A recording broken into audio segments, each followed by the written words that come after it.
Alors bonjour tout le monde, bienvenue à cette toute première émission sur Diversité Plus. Aujourd'hui, à Expérience partagée, on reçoit Katia Prévost. Bonjour Katia. Bonjour.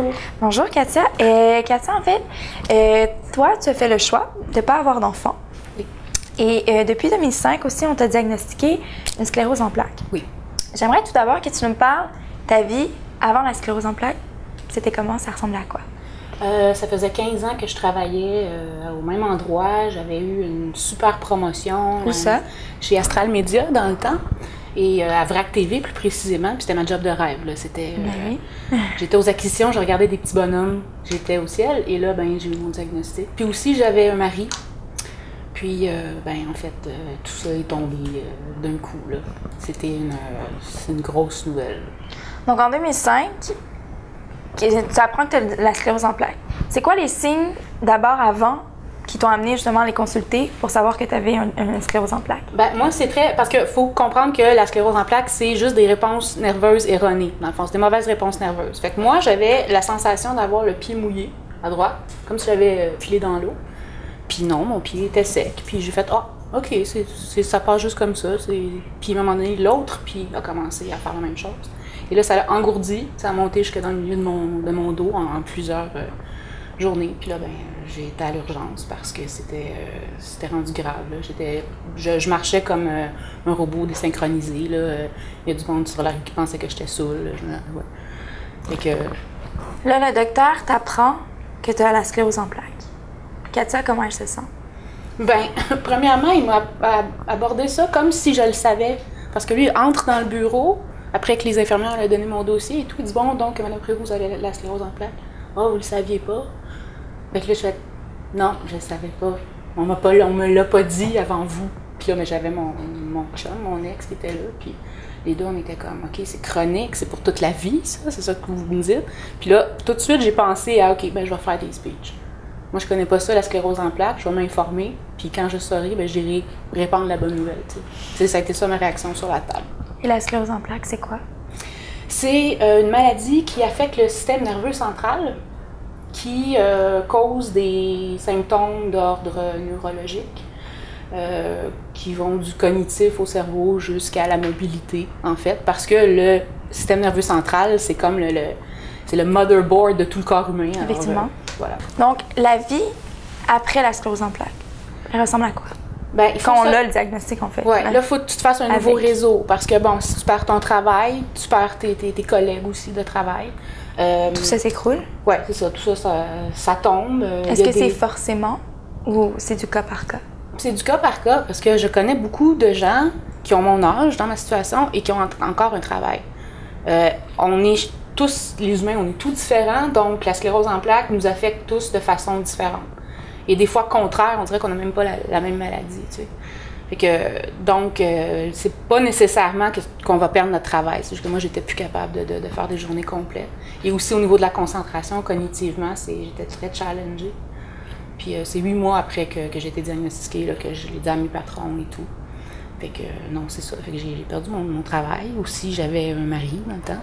Et là, je ne l'ai plus. Je suis divorcée maintenant. Fait que ça, c'est comme toutes les choses qui sont arrivées. J'avais un ami, un meilleur ami, mon best, ça faisait 10 ans. Et puis, d'un jour à l'autre, c'est ça. Lui, ça correspondait pas avec, ses capacités d'adaptation. Là, il était comme, non, moi, je veux pas dealer avec ça.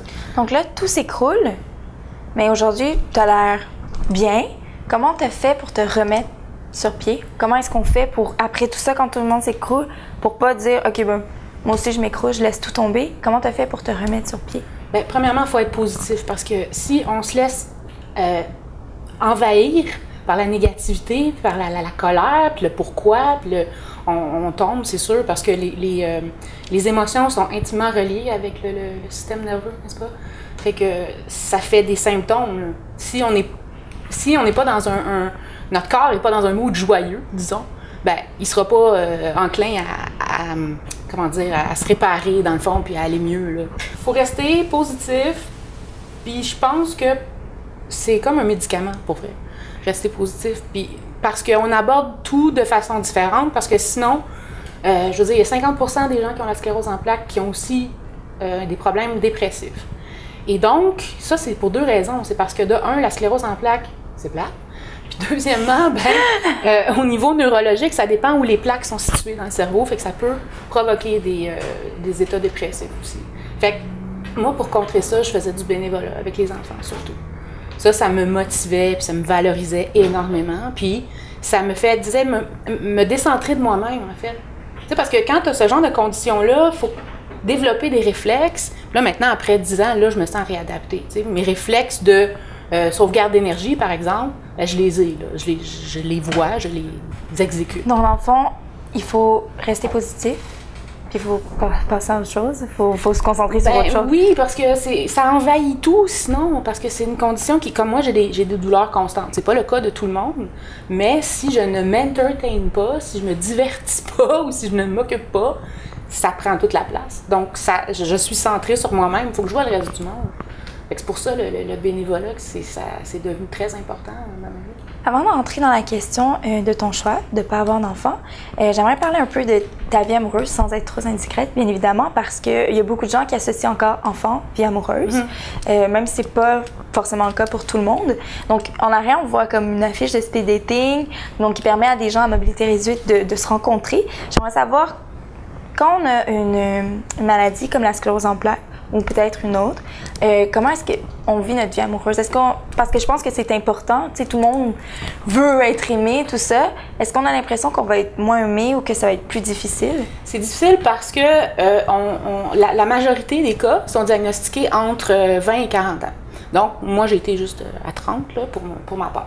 Et donc, à cet âge-là, tu commences à justement avoir une situation. Tu es rendu un vrai adulte ou à peu près, fait que tu as comme un bon travail, tu as peut-être une blonde, un mari, whatever, des enfants et tout, mais il n'y a pas juste ça là, qui part, c'est les sensibilités physiques, les capacités physiques, sexuelles aussi sont très affectées, surtout chez les jeunes adultes, justement, à l'âge de 30 ans. Puis c'est d'autant plus difficile de faire accepter ça à quelqu'un dès le départ. T'sais, moi, c'est ça que je fais. Puis moi, c'est ma décision à moi, quand je rencontre quelqu'un de nouveau, de lui dire « Regarde, j'ai la sclérose en plaques. Si ça ne fait pas ton affaire, c'est maintenant que tu t'en vas. » Mais il y a des gens qui décident de... Parce que, bon, il y a des gens qui ça paraît pas. Moi, j'ai une aide à la mobilité une fois de temps en temps, c'est pas toujours la même. Fait que des fois, ça paraît pas du tout, là. Fait qu'il y a des gens qui choisissent de ne pas le mentionner jusqu'à un certain moment. Je connais mieux la personne, on est plus à l'aise, etc. C'est du cas par cas.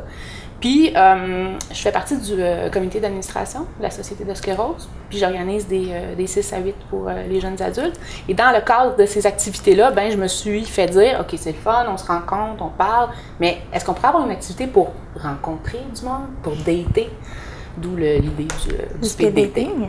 Et en fait, j'imagine que si tu organises ça, c'est que tu crois à l'amour. Tu crois qu'on... Puis moi, c'est important pour moi de le mentionner. J'ai pas perdu cette croyance-là. À un moment donné, ça va recommencer. Tout simplement.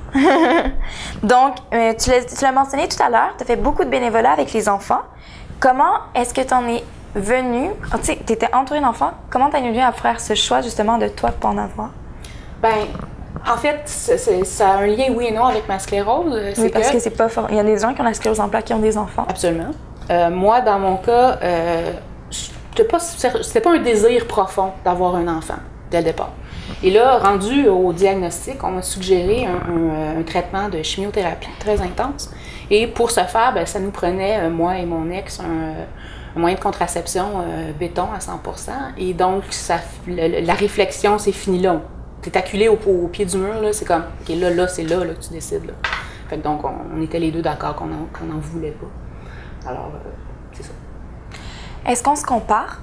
Est-ce qu'on regarde les autres puis on est jaloux? Ou... Pas jaloux, mais forcément, on peut pas faire autrement que d'observer la différence parce qu'il y a un gap énorme entre moi qui vis avec mon chien chez nous, qui va faire du bénévolat, et un couple avec des enfants, puis une maison, puis un cabanon, puis un chien, puis on va chercher les enfants en garderie, puis ça c'est des vies complètement différentes. Absolument. Puis moi, je sens que, oui, il y a un pan de la vie humaine que j'expérimenterai pas, d'être une mère, mais je vais chercher autre chose ailleurs. Je veux dire, j'ai une filleule que j'adore, qui est une mini-moi. Et donc, je veux dire, je vais chercher cette affection-là des enfants ailleurs parce que j'adore les enfants, c'est pas une question que... Qu'on aime ou qu'on n'aime pas, Non, ça n'a c'est pas un ça. lien. Mais je vais te poser une question, peut-être qui peut choquer, mais que beaucoup de femmes qui choisissent d'avoir des enfants, qui justement entrent dans les débats comme ça, avec des femmes qui choisissent de ne pas en avoir, vont amener. Est-ce qu'on se sent moins femme quand on n'a pas d'enfant? Ben, il y a un sentiment d'être moins accompli en tant qu'être humain qui est capable de procréer. C'est magnifique, c'est merveilleux, c'est précieux, sauf que c'est pas obligatoire non plus.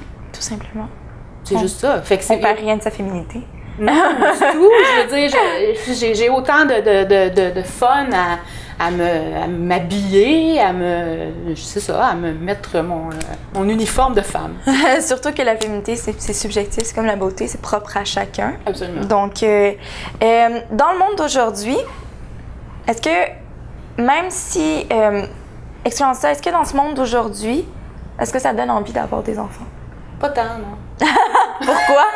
Ben, j'ai l'impression que les enfants vont l'avoir de plus en plus difficile parce que, je sais pas, on nous bombarde de nouveaux règlements de vie tout le temps. Je veux dire, là, les écoles avec les allergies, les écoles avec les armes, il y a plein de nouveautés là, qu'il n'y avait pas dans notre temps. Là. Je veux dire, dans le temps où j'étais enfant puis j'étais à l'école, il me semble que c'était beaucoup moins complexe et il me semble qu'il y avait beaucoup moins de... Rejet. Oui, mais aussi pas mal moins de réflexion. Il y a beaucoup de nouvelles contraintes tout le temps qui assaillent les enfants, que ce soit à l'école, dans leur famille. Puis aussi, je veux dire, si on regarde l'état du monde là, actuel, là, il y a beaucoup plus de négatifs que de positifs. Puis avec ma condition, j'aimerais pas imposer ça à un enfant. Parce que oui, les enfants de personnes sclérosées vont développer une indépendance très rapidement, puis ça va être des gens super responsables à la fin de leur, je veux dire, quand ils vont devenir adultes. Mais j'ai pas envie d'imposer ça à un enfant. C'est trop lourd à porter parce que c'est difficile de trouver d'autres enfants qui sont comme eux. Puis j'ai de la difficulté à être positive avec ça. Et si on va dans un objectif comme de futur, vieillir sans enfant, est-ce que ça fait peur? Ben, écoute, mes parents m'ont souvent dit qu'il y avait des collègues un couple d'amis, en fait, qui avaient des enfants, qui n'avaient pas d'enfants, et mes parents ont les 4 chez nous. Fait que, bon. Et c'était toujours la discussion de, ben, vous autres, quand vous allez vieillir, vous allez être seuls, et blablabla. Mais vous autres, vous avez des enfants, puis ils vont. C'est très relatif, là. C'est très relatif. Tu peux être seul, sans enfant, mais avoir une vie sociale très riche, puis que ça soit plus comme une famille choisie, dans le fond, qui va peut-être t'accompagner jusqu'à la fin de ta vie, ou, ben, t'as des enfants, il y a des historiques où tes enfants sont devenus ingrats envers toi, et qu'ils n'iront pas te voir quand tu vas être au centre pour personnes âgées. Fait que c'est relatif, je trouve. J'ai pas peur de vivre seul. Non. Et j'aimerais, en fait, te parler beaucoup de positif tout le long de notre entrevue. Merci. J'aimerais ça que tu laisses un message, justement, positif aux gens qui nous écoutent. On dit souvent que le rire est la meilleure médecine et je suis tout à fait d'accord. Alors, une journée sans rire, c'est une journée perdue. Alors, riez. Donc, merci beaucoup, Katia. Donc, Katia a été notre première personne à être interviewée sur notre nouvelle chaîne Diversité Plus. En fait, nous avons décidé, bien évidemment, on a toujours été ouvert, mais nous avons décidé vraiment de nous ouvrir encore plus et de ne plus nous limiter et de porter un nom francophone parce que nous sommes au Québec. Et donc, tout simplement. Donc, nous vous invitons à continuer à nous suivre sur Diversité Plus. Il va y avoir beaucoup de nouvelles choses et bien évidemment à laisser des commentaires par rapport à l'entrevue d'aujourd'hui. Merci beaucoup.